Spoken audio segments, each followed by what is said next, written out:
Bumili ako ng isang perasong tulingan, mga 4 na slice.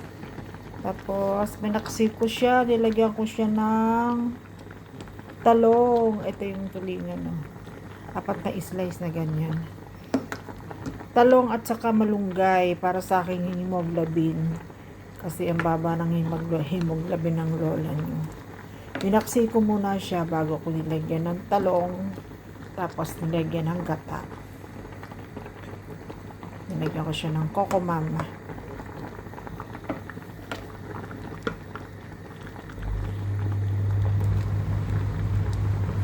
Bago nilagyan ko siya ng talong at malunggay. Yun lang. Hapon na namin ngayong gabi. Very simple na ulam lang kami dito. Lutong Pinoy. Tapos nilagyan ko siya ng chili flakes para medyo maanghang. Mura lang yung isda.